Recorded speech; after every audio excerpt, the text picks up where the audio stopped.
안녕하세요. 김철회입니다. 2022 공공경제론 제3장의 두 번째 강의 동영상 올려드리도록 하겠습니다.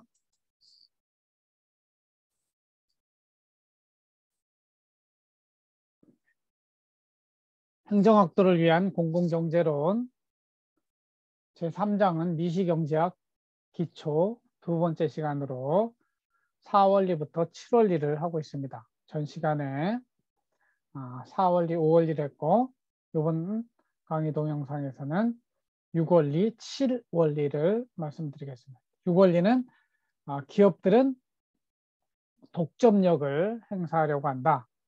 7원리는 경쟁 시장은 대체적으로 효율적이다. 이 내용이 되겠습니다. 7원리로 가볼게요. 6원리죠. 기업들은 독점력을 행사하려고 한다. 기업의 최대 목표는 뭐라고 그랬죠? 이윤 극대화예요. 이윤 극대화를 하는 방법은 비싸게 많이 팔아서 돈을 버는 거죠. 반면에 또 원가는 최소로 줄여야 돼요. 비용은 줄이고 가격은 높게 받는 것이죠. 그런데 시장에서는 가격을 높게 하면 사람들이 그 물건을 사지 않아요. 그렇기 때문에 가격을 비싸게 팔려면 다른 사람들이 만들지 못하는 그런 물건을 만들어야 돼요. 그렇죠? 다른 사람들이 만들지 못하는 물건을 만들게 할 수 있는 힘, 그걸 우리는 특허권이라고 하죠. 내가 과학기술을 통해서 나만의 고유한 그러한 음식을 만들어냈거나 무슨 기술을 만들어내면 특허권을 보유받게 되고 그것을 나 아니면 다른 사람들은 못 만들기 때문에 그때는 어떻게 돼요? 내가 가격을 높게 받을 수가 있어요. 그러나 일반적으로 동일한 물건이라면 나만 가격을 올려 팔게 되면은 다른 사람들은 내 가게에 오지 않게 되죠. 여러분들 그래서 가격 비교 사이트에서 쫙 비교하고 물건을 사잖아요. 그렇기 때문에 함부로 가격을 올리면 안 돼요. 그러면 어떻게 하면 가격을 올릴 수 있을까요? 아까 이야기한 것처럼 특허권을 가지는 것도 있지만 일반적으로는 우리 산업조직론에서는 독점력을 행사한다고 그래요.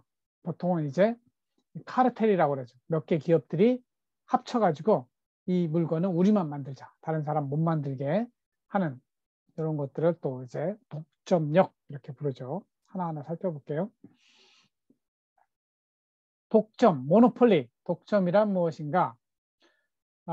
개인이나 하나의 단체가 다른 경쟁자를 배제하고 생산과 시장을 지배하여 이익을 독차지하는 그런 현상을 경제에서 독점이라고 한다. 독점은 기업이 하나만 있는 것을 말하고요. 기업이 몇 개 있는 거, 이거는 과점이라고 합니다. 또는 듀오폴리 또는 올리고폴리 뭐 이렇게 하죠. 두 개만 있는 건 듀오폴리, 뭐 몇 개가 있는 건 올리고폴리 이렇게 이야기를 합니다. 그래서 과점이란 몇몇 기업이 어떤 상품 시장의 대부분을 지배하는 상태를 과점이라고 하죠. 영어로는 모노폴리, 듀오폴리, 올리고폴리 이런 개념이 있는데 모노폴리라 하면 exclusive ownership through legal privilege, command of supply, or concerted action. 그러니까 다양한 방법이 있다는 것이죠. 법을 통해서 독점권, 우리나라 담배 같으면 담배 인상공사가 하잖아요. 거기서 하는 거 이게 법적인 독점권을 가지고 있는 것이고, 아니면 공급을 독점할 수도 있어요.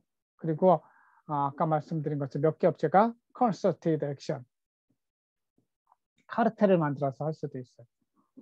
올리고폴리, a market situation in which each of a few producers affects but does not control the market. 시장 전체를 완전 독점처럼 지배하지는 않지만 지배적인 영향력을 행사하는 것, 올리고폴리 이렇게 이야기한다. 독점과 반대되는 개념은 경쟁입니다. 경쟁. 영어로는 competition, 동사로는 compete 이런 말이 있죠. 경쟁, 같은 목적에 대하여 이기거나 앞서려고 서로 겨룸, 비슷한 말로 경합, 다툼 이런 말이 경쟁이 되겠습니다.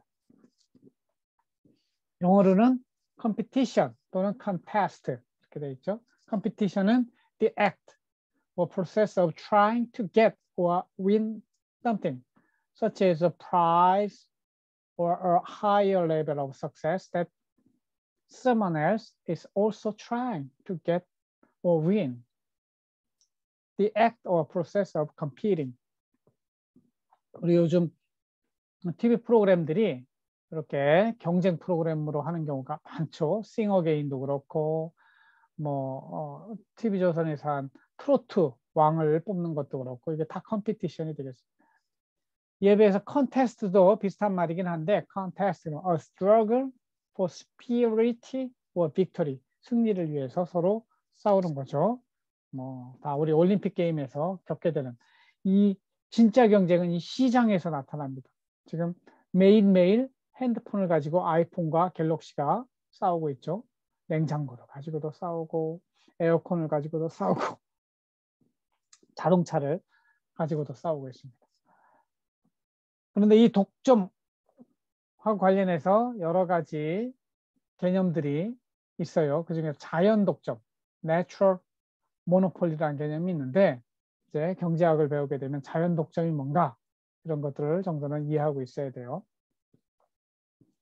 법이 독점권을 인정한 것은 아니지만 법에 의한 독점은 자연 독점이라고 하지 않아요. 인위적인 독점이죠. 그거는 사업의 성질에 따라 생기는 독점, 요거를 자연 독점이라고 합니다. 예를 들면 누구나 경영할 수 없기 때문에 자연히 독점 상태가 되어 누리게 되는 사실상의 독점적 이익을 이룬다. 이렇게 되어 있고요.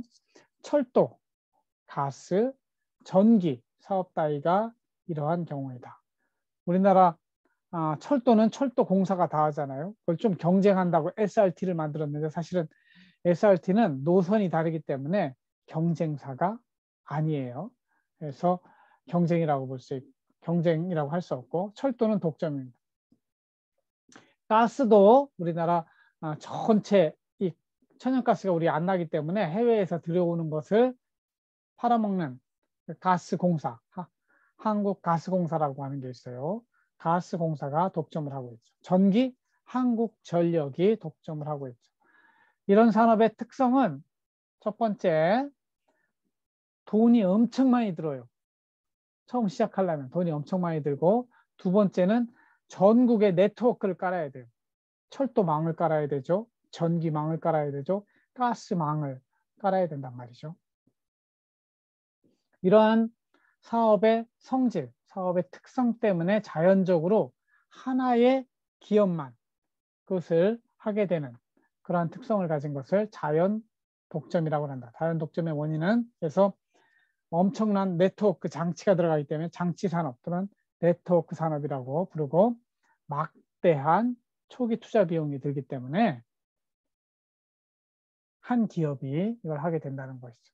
물론 지금 이 우리나라에서 전기 누구 할래? 그러면 삼성, 현대 다 하고 싶어 할 거예요. 전기 사업을. 그러나 1960년대, 70년대 상황에서는 삼성 아무런 돈이 없었어요. 현대도 조그만 기업이었어요. 그런 상황에서 유일하게 돈을 가진 것은 국가였어요. 국가도 돈이 없어서 해외에서 돈을 빌려왔죠. 이렇게 해서 시대적 상황에 따라서 자연 독점은 변할 수가 있습니다. 그러나 하여튼 국가가 발전하는 초기 단계에서는 이런 네트워크 산업은 자연스럽게 독점으로 가는 경우가 많다는 것이죠. 영어로 natural monopoly 이렇게 이야기하고요.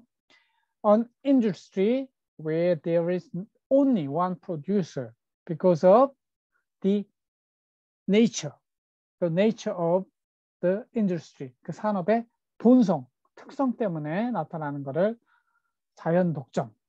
또 우리가 살펴봐야 될 거는 좋은 독점. 그러니까 독점은 주로 뭐 나쁜 독점 뭐 이런 쪽으로 이야기를 카르텔 이런 거 나쁜 쪽으로 이야기하는데 좋은 독점은 없는가? 좋은 독점에 해당하는 게 특허예요. 특허.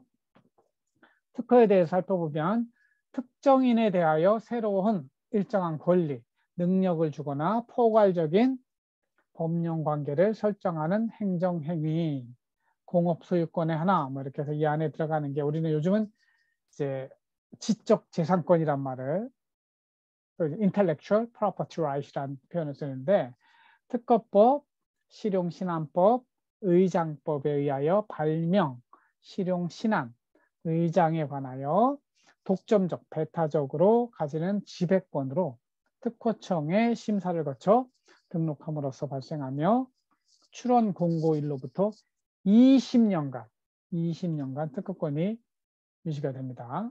영어로는 patent, a legal document giving a person or company the right to make or sell a new invention, product, or method of doing something, and stating that no other person or company is allowed to do this. 다른 기업은 이걸 할 수 없게, 이걸 어기면 법원에 소송해서 몇 배의 벌금을 손해배상을 하게 만들 수 있는 권리가 패턴트라고 하죠. 이걸 다루는 사람, 전문적인 사람은 변리사, 그렇죠? 패턴트 어터니 이렇게 이야기를 합니다. 그 다음에 알아야 될 게 블루오션 전략이라는 게 있어요. 블루오션이라고 하는 거는 뭐냐면 푸른 바다. 여러분들 바다에 가보면 넓게는 푸른 바다에 가면은 거칠 게 없어요. 근데 블루오션의 반대는 레드오션이에요. 우리 경쟁에 대해서 배우잖아요. 경쟁이 치열해가지고 피 터지게 싸워가지고 피빛이 낭자한 그 바다를 레드오션이라고 그래요. 반면에 그걸 뚝 떠나서 경쟁자가 하나도 없어. 유아독존, 나 혼자 있는 그 세계를 블루오션이라고 해요. 기업을 하려면 과학기술을 바탕으로 해서 다른 사람들이 못 만드는 그 무엇을 만들어서 팔면 블루오션이 되었다고 이야기를 하죠. 그래서 이 블루오션으로 가기 위해서 연구개발에 투자를 하는 그런 전략을 블루오션 스트래터지 이렇게 이야기를 합니다. 영어로 된 거 한번 읽어볼게요. Blue Ocean strategy is referred to market for a product where there is no competition or very less competition. This strategy revolves around searching for a business in which very few firms operate or where there is no pricing pressure. 그러니까 경쟁이 없으니까 가격 때문에 할 수 있어요. 떨 필요가 없어요. 내가 팔고 싶은 가격에 팔면 팔리는 그 시장이죠. 그래서 Blue Ocean strategy can be applied across the sectors or businesses.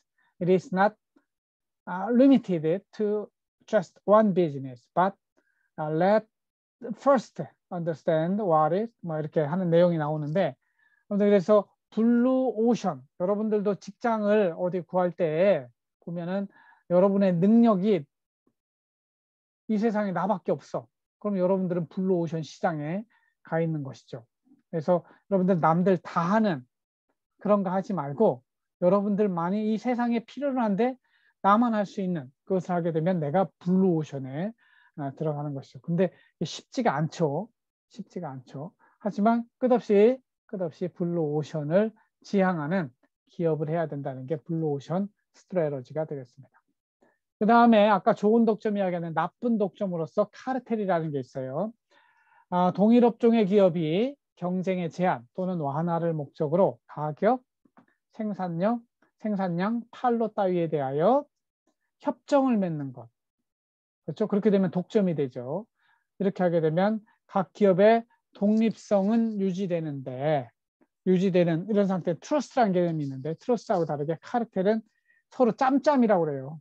우리 공정거래위원회에서도 이 표현을 쓰는데 하여튼 그래서 우리나라 정유산업 같은 거는 상당히 짬짬이가 될 수 있습니다. 우리나라 정유산업은 SK, GS, 그 다음에 현대 이렇게 세 개밖에 없어요. 그죠? 옛날에는 더 있었는데 경인에너지도 있었는데 이래 돼가지고 이 세 기업이 사실은 맘만 먹으면 국내 기름값을 마음대로 올릴 수 있는 것이죠. 그래서 이들이 한번 모이면 기름값이 올라갈 가능성이 높아요. 그러면 그 사람도 돈 벌기 너무 쉬운 거죠. 기름값 올리면 되니까. 그러면 국민들이 손해를 봐요. 그렇기 때문에 국민을 대표해서 공정거래위원회에서 니네들 이렇게 카르텔 해가지고 가격 올리면 안 돼. 이렇게 저지하는 역할을 하는 게 공정거래위원회가 되겠죠. 카르텔, 영어로 된 거, a combination of independent commercial or industrial enterprise designed to limit competition. 이 경쟁이 있어야 소비자들은 좋은 거예요. 여러분들 경쟁이 치열할수록 좋은 제품이 싸게 나오게 돼 있어요. 소비자 입장에서는. 경쟁이 없을수록 더 비싼 가격에 그리고 더 좋은 제품을 만들려고 경쟁하지도 않아요. 만약에 전 세계 시장을 아이폰이 다 독점했다고 해보세요. 아이폰이 그렇게 더 좋은 기능을 만들기 위해서 노력하지 않아요. 지금 삼성하고 경쟁하고 중국의 화웨이하고 경쟁하고 하니까 더 물건을 더 좋은 제품을 만들어 팔려고 경쟁을 하기 때문에 소비자들이 이익을 보는 것이죠. 요거는 이제 그래프로 나타낸 거예요. 수요와 공급의 원칙에 따라서 이렇게 요 A라는 스몰 A라는 점에서 생산량이 QPC가 되고 PPC가 돼야 되는데 독점자가 나타나게 되면 독점자는 나중에 여러분들 이거는 좀 더 깊이 공부해야 되는 독점자는 사실은 물건의 양을 적게 만들어요. 그 대신 독점자니까 어떻게 해요? 가격을 비싸게 받아요.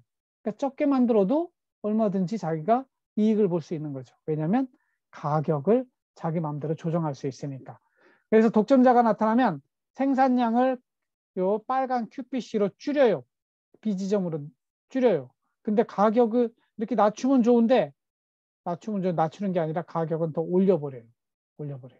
그래서 이 수요와 공급의 원리에 따라서 교환에 참여하는 자는 모두 이익을 본다고 그랬잖아요. 수요자도 이익을 보고 생산자도 이익을 봐야 되는데 그 이익의 상당 부분을 누가 가져가느냐? 이 생산자가 빼앗아 가게 돼요. 그래서 A 지점에서 보면은 이 위쪽 부분이 소비자 잉여, 밑에 부분이 생산자 잉여라고 부르는데 독점자가 등장하면 이쪽으로 쭉 끌어가 가지고 이 소비자 잉여의 이만큼을 생산자가 가져가게 돼요.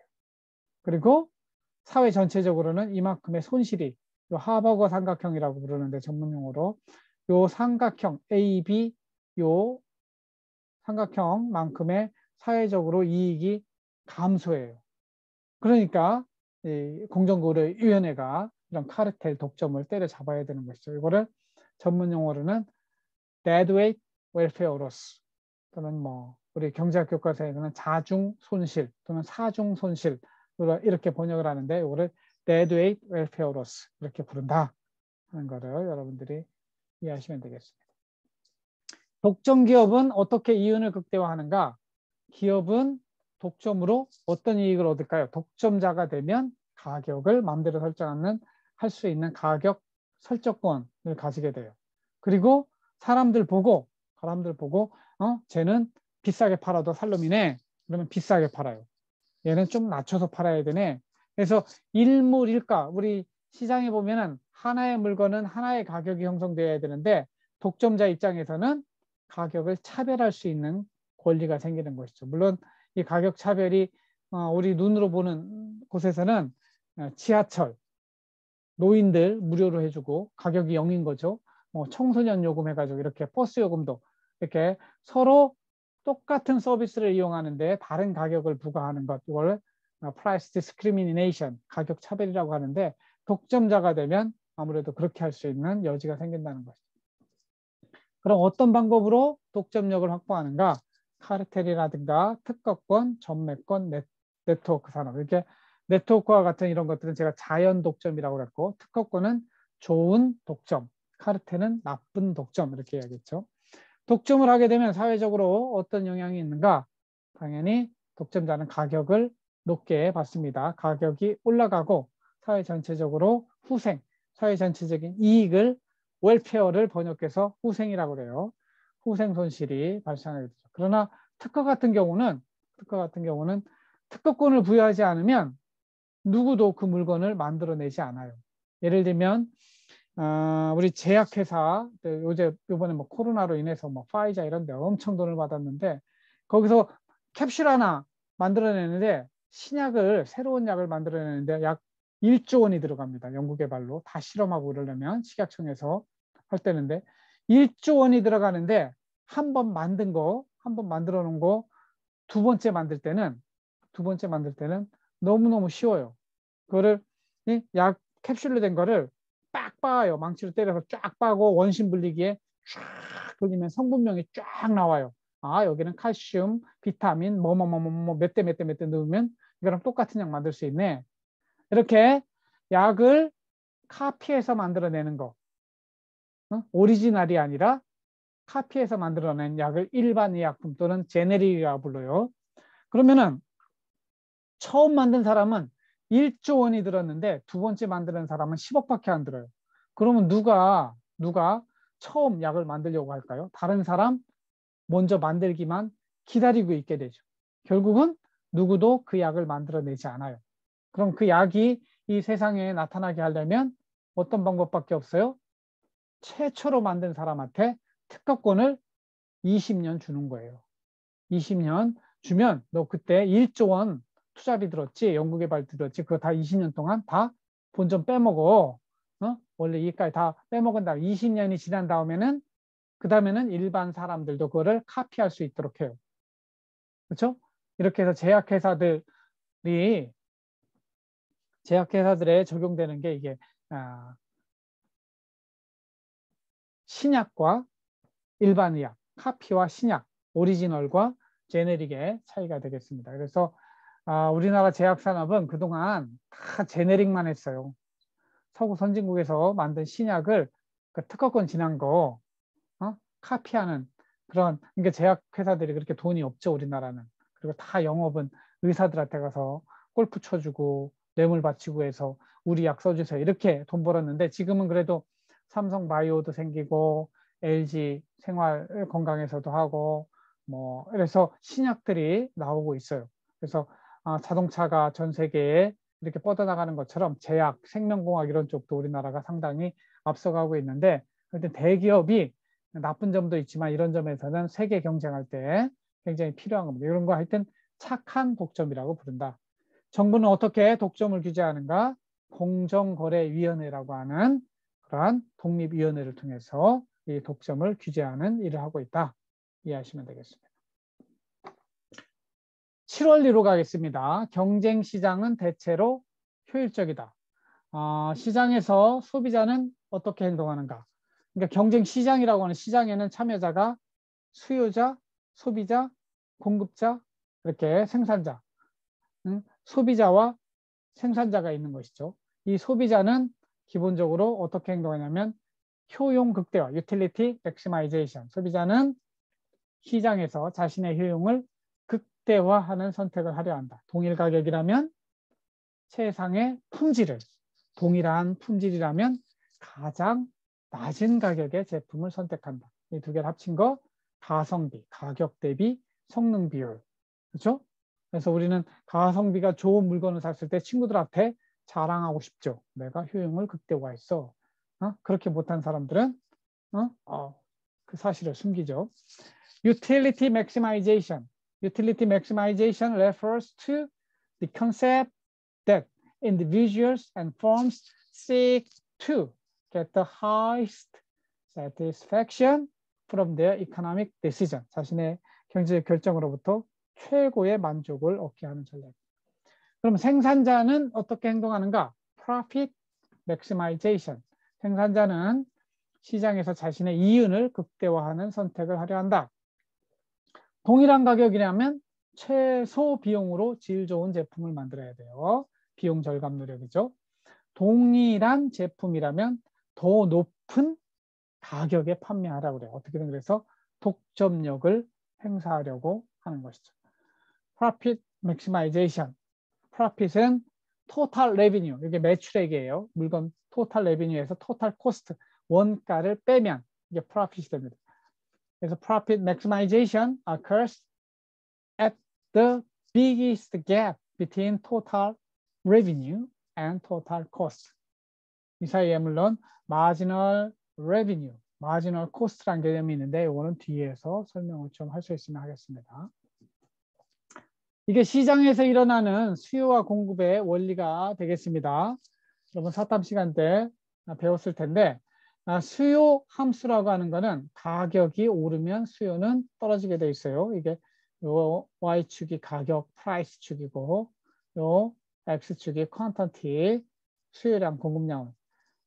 가격이 올라가면 공급량도 늘어나게 돼 있어요. 그래서 수요와 공급의 함수는 수요 함수는 우하향, 공급 함수는 우상향이 되겠죠.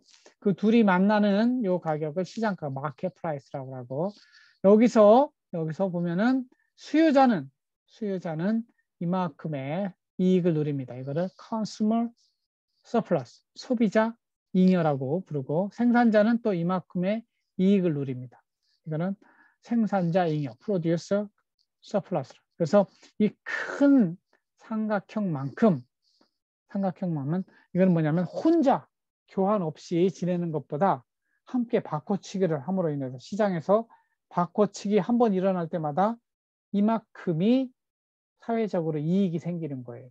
그렇기 때문에 교환에 참여하는 나라가 발전하고 교환에 참여하지 않는 나라는 발전이 더딜 수밖에 없는 거예요. 북한 같은 나라 자유무역을 하고 있지 않잖아요. 그러니까 이렇게 이 잉여가 일어나서 예를 들면 눈이 이렇게 한번 눈을 굴려보시면 점점 커지면 커질수록 눈덩이가 커지잖아요. 그렇게 경제가 발전해야 되는데 우리나라 남한은 그렇게 발전해 왔는데 북한은 그게 안 된 것이죠. 그래서 이 사회 전체적으로 토탈 서플러스, 사회적 잉여라고 하는 거는 소비자 잉여와 생산자 잉여를 합친 값이다. 그래서 소비자 잉여의 개념, 생산자 잉여의 개념, 사회적 잉여의 개념을 여러분들이 이해하셔야 됩니다. 그래서 시장 메커니즘, 시장 경제라고 하는 것은 시장에서 소비자와 생산자가 만나서 시장 가격의 돈과 소비자가 가진 돈과 생산자가 가진 물건을 서로 바꿔치기 함으로써 서로가 이익을 보게 되는 것. 그렇죠? 그렇게 되는 과정 속에서 더욱더욱 경제적으로 성장하는 것. 이것을 시장 경제 원리라고 그래요. 그래서 이것은 사회주의 경제가 넌 이거 해 시키는 게 아니고 시장 경제는 어디에 기반을 두고 있느냐? 자유에 기반을 둬요. 자유 선택. 살 건지 말 건지. 그죠? 팔 건지 말 건지. 자기가 스스로 선택을 하고 결정을 하죠. 이러는 가운데 경제가 발전한다고 이렇게 본 사람이 아담 스미스, 경제학의 아버지 아담 스미스고 그 사람이 이야기하는 이 경제 원리를 자유시장 경제 원리라고 이야기를 합니다. 그래서 이 수요와 공급, 생산자와 소비자 사이에 그 결정을 하는데 가장 중요한 게 뭐라고 그랬어요? 가격이에요. 소비할 때도 가서 가격표 먼저 보고 결정을 한다고. 그러니까 생산자도 시장에 가서 가격 보고 나는 저거보다 싸게 만들 수 있는데 그러면 이익이 나는 거니까 만들고 결정하죠. 그래서 생산자와 소비자가 어떻게 할 것인가를 결정하는데 가장 중요한 영향을 미치는 건 역시 가격이다. 이 가격을 아담 스미스는 뭐라고 불렀어요? 보이지 않는 손, invisible hand라고 하죠. 사회주의 경제는 이 가격이 보이지 않는 손으로 작동하는 게 아니라 정부가 나서가지고 넌 이거 해, 너 이 가격에 팔어. 아까 이야기했지만 수도요금, 전기요금 이런 것들은 국가가 결정하잖아요. 이런 것들은 비지블 핸드, 손 모가지가 이게 보이는 거예요. 근데 시장경제 원리는 이게 보이지 않고 그냥 사람들이 가격만 보고 이걸 마치 신호등과 같다고 이야기하죠. 가격을 보고 빨간불이다 그러면 스탑, 초록불이다 그러면 가도 되겠네 하는 것처럼 가격을 보고 물건을 사도 되겠네, 사서는 안 되겠네, 아니면 물건을 만들어야 되겠네, 물건을 만들지 말아야 되겠네, 이런 선택을 하는데 영향을 미치는 보이지 않는 손, 이것이 바로 가격이라고 부른다 하는 것이죠. 반면에 정부가 나서서 주물락주물락 거리는 거 이거 보이는 것이기 때문에 이거는 visible hand 이렇게 부르죠. 그래서 우리 시장경제 원리의 아버지는 아담 스미스인데 아담 스미스는 지금으로부터 거의 한 300년 전을 살았던 사람이죠. 이 사람이 한 표현이 나오는 거 한번 읽어봐 줄게요. They are led by an invisible hand to make nearly the same distribution of the necessary of life. When providence divided us among a few lordly masters. 이런 표현이 나오는데 뭐냐면 이 모든 시장 경제가 led by an invisible hand.